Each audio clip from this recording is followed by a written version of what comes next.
So Christians, I want to point out a verse here. It's 1 Peter 2, verse 7 and 8.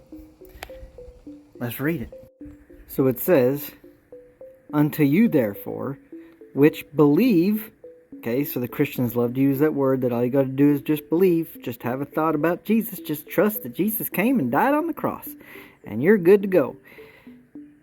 "Unto you therefore which believe, he is precious. But unto them which be," what? Wait a minute. What does that say? "Disobedient. The stone which the builders disallowed, the same is made the head or the cornerstone, and a stone of stumbling."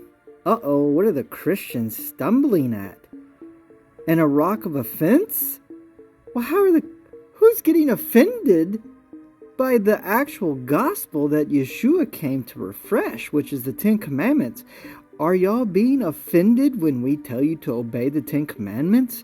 "Even to them which stumble at the word," Ratro, that sounds just like all the Christians out there being what? Time out. Does that say being disobedient? "Whereunto they were appointed." Oh, geez. But then they like to ascribe this verse to themselves.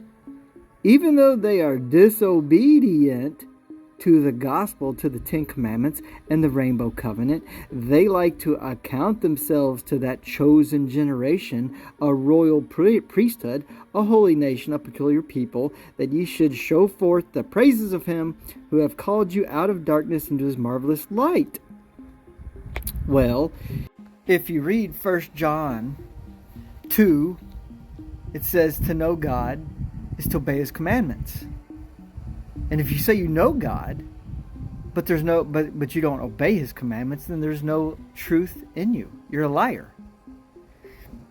Elsewhere in John, it also says that there's no light in you if you don't obey his commandments. So try to rectify that one if you can, Christian church, because you say you know God and you love God, yet you don't obey his commandments.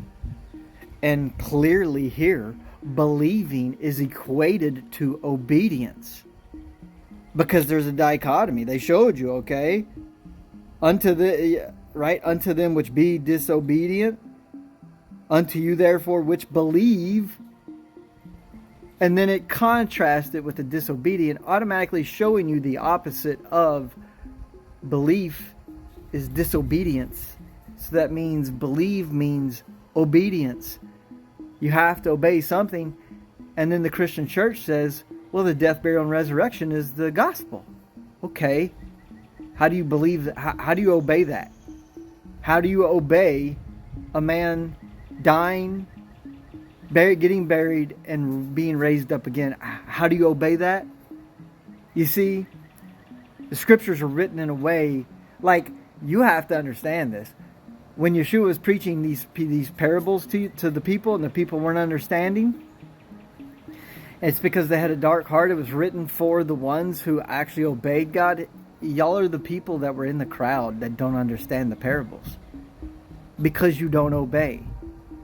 If you obeyed the 10 Commandments and ate clean, John 14, 15 through 17 would play out. He would pray that the Father would give you the Spirit of truth, and then you would understand and see the Scriptures, and you would be able to rebuke your neighbor in their sin like we are doing, because the Spirit of truth is given to bring judgment.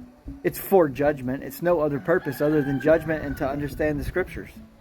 Because you got to be able to understand the Scriptures to be able to bring accurate, correct, righteous judgment, which is according to the 10 Commandments. So maybe, Christian church, you should reconsider that word believe, in that all you got to do is just have a thought, but don't have to do anything. Yet James 2 tells you faith without works is dead. The works is fulfilling the royal law, rebuking the sin and fables in the church and your neighbor, and obeying his 10 Commandments, covenants of promise, and eating clean.